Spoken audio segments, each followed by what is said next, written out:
Isto é o Topless, amigos, e neste vídeo nós vamos analisar a situação no conflito entre a Ucrânia e a Rússia para hoje, dia 28 de novembro de 2025. E hoje temos bastantes notícias, inclusivamente de Moscovo, de Kiev, mas também de toda a linha da frente porque tivemos registro de mais avanços. Mas antes de passarmos ao vídeo, quero só relembrar que amanhã vai ser lançado aqui no canal do YouTube um documentário que vai mostrar quem foi a pessoa que trouxe Volodymyr Zelensky ao poder da Ucrânia. E o mais importante de tudo, que motivos essa pessoa tinha por trás e onde está agora. E esse é um documentário que revela muita verdade e que é bastante importante para nós percebermos mais um pouco deste conflito da Ucrânia com a Rússia. Além disso, eu peço-vos que não julguem o documentário pelo seu início, porque só vendo 100% do mesmo é que vai se tornar claro sobre aquilo que eu falo e sobre o que aconteceu na realidade.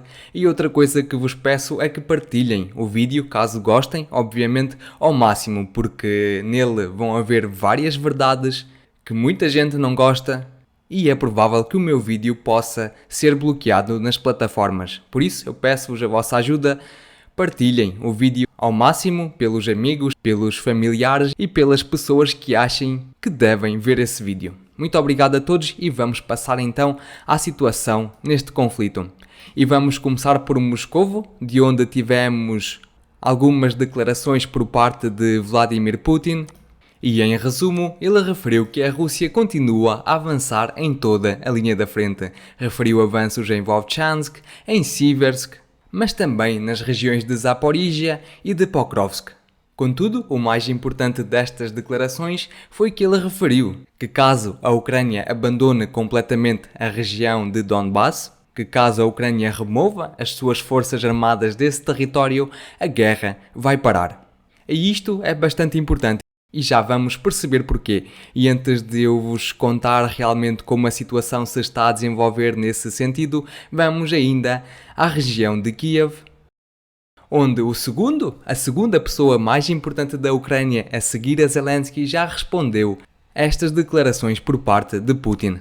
E basicamente ele referiu que Zelensky não vai assinar documento nenhum que forneça a região de Donbass para a Rússia.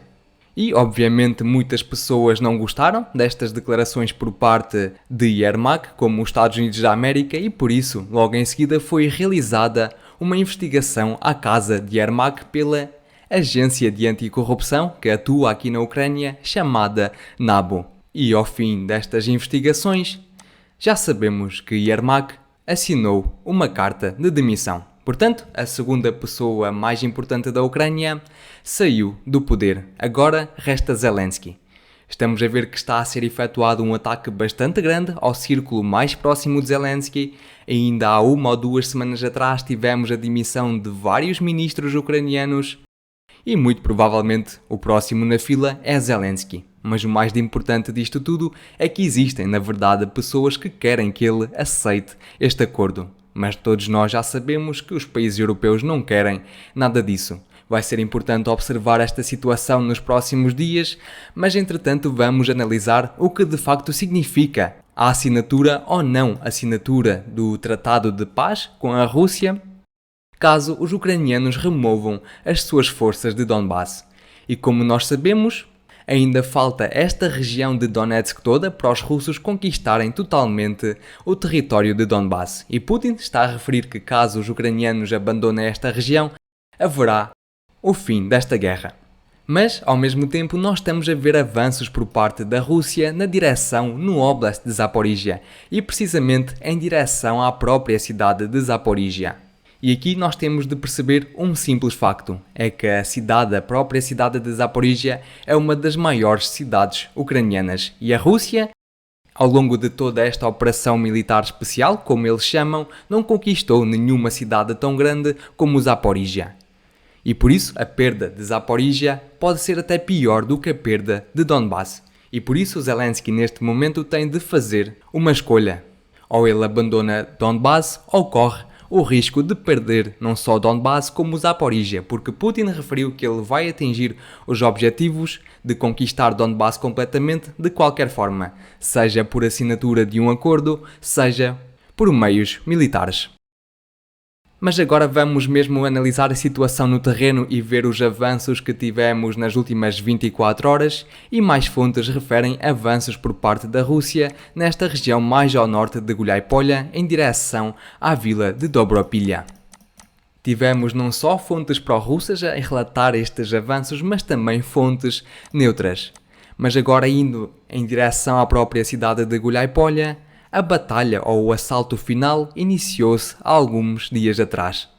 Vou recuar aqui alguns dias e foi precisamente no dia 24 de novembro que os russos conquistaram totalmente a vila de Zatisha.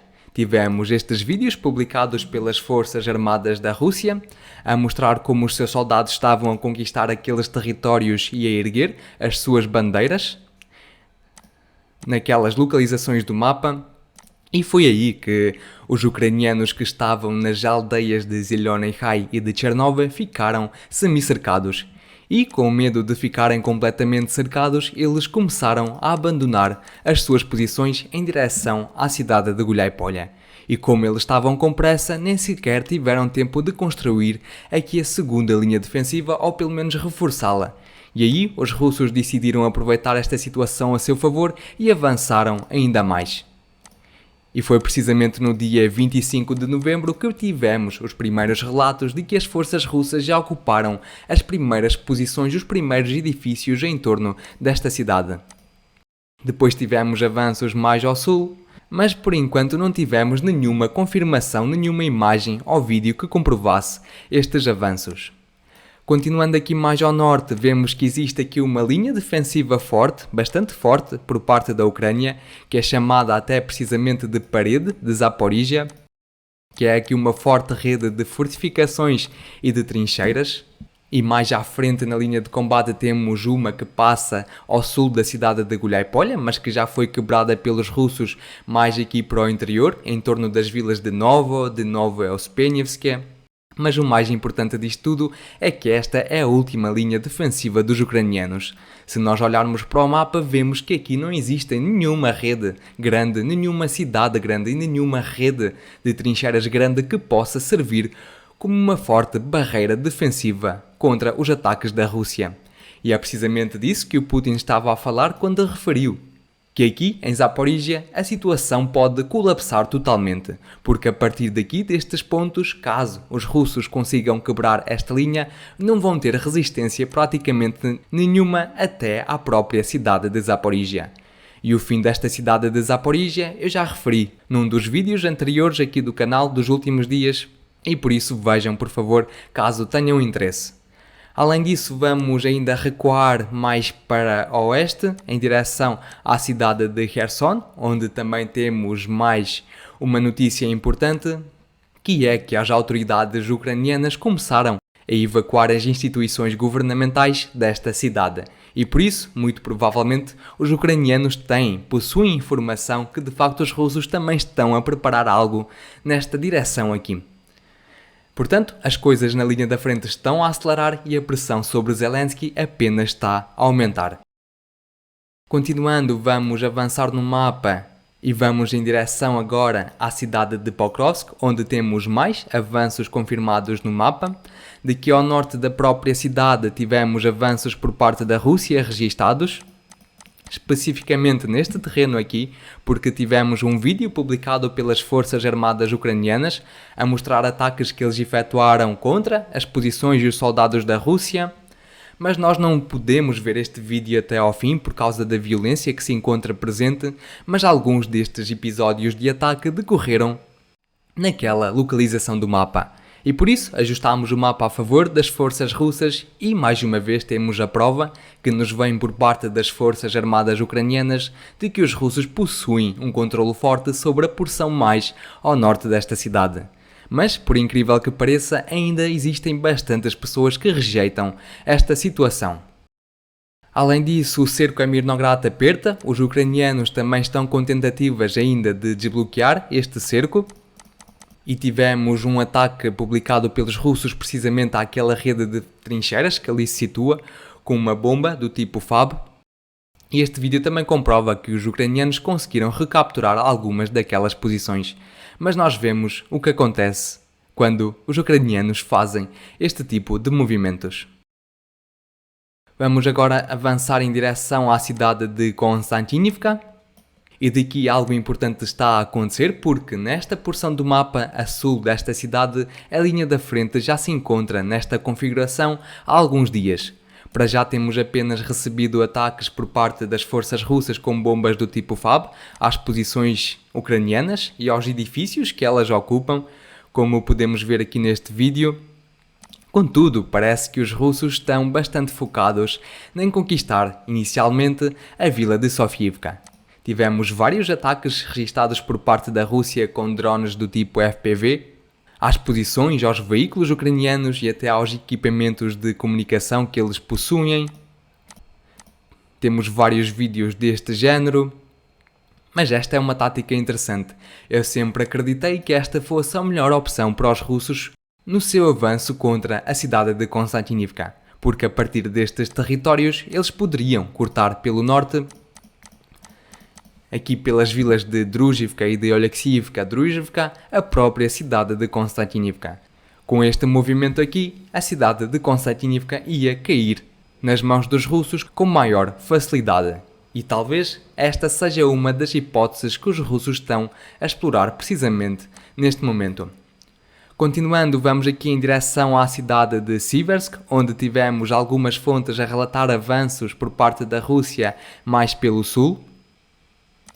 E estas fontes basicamente indicam que os russos agora possuem um controlo forte sobre aquelas trincheiras que se situam ali no mapa. E com isto, os russos quase que cortaram fisicamente uma das vias logísticas que vai em direção à cidade de Siversk. A outra não está ainda fisicamente cortada, que vem aqui pelo norte, contudo, ainda existe outra que vem precisamente pela vila de Zakitne e que depois prossegue em direção à cidade de Siversk. Mas nesta estrada, os russos já possuem um controlo forte com drones do tipo FPV e que atacam qualquer veículo ucraniano que tente atravessar aquelas posições. E como eu já referi há alguns vídeos atrás, as batalhas pela cidade de Siversk e de Liman intensificaram-se bastante. Inclusivamente, mais fontes referiram avanços por parte da Rússia em direção à vila de Dibrova, referindo que agora as batalhas mais ferozes estão a acontecer exatamente neste território do mapa. Vamos agora mais ao norte, primeiramente à cidade de Kupiansk, e daqui também não tivemos nenhum avanço no mapa nas últimas 24 horas, só para referir que nos últimos dias várias fontes relataram contra ataques ucranianos aqui pelo norte, mas também aqui mais da porção a leste desta cidade.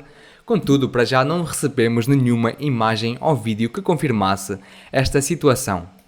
E agora, finalmente, vamos à direção de Vovchansk, onde fizemos mais alguns ajustes no mapa. E aqui do centro da cidade de Vovchansk fizemos um ajuste a favor das forças russas, com base num vídeo publicado pelas Forças Armadas da Ucrânia, a mostrar ataques que eles efetuaram às posições dos soldados das forças russas, e um destes ataques decorreu precisamente naquela localização do mapa. E portanto, com base neste vídeo, temos a prova visual que os russos controlam aquele terreno de forma forte. Além disso, mais fontes referiram avanços por parte da Rússia a norte da vila de Vilcha. E enquanto isso, os bombardeios a esta vila prosseguem com bombas do tipo FAB e com artilharia. E podemos esperar mais atualizações precisamente desta vila nos próximos dias. Mas o próximo passo aqui, a seguir à conquista da vila de Vilcha para os russos, será a batalha pela cidade de Bily Kolodezsk, que é uma cidade bastante importante em toda a região de Kharkiv. E para hoje são estas as principais atualizações que eu vos trago. Se gostaram do vídeo, por favor, deixem o vosso gosto, subscrevam o canal e partilhem o vídeo. Não se esqueçam que amanhã teremos o documentário e eu relembro que condeno qualquer tipo de violência no mundo. Até amanhã. Tchau, tchau.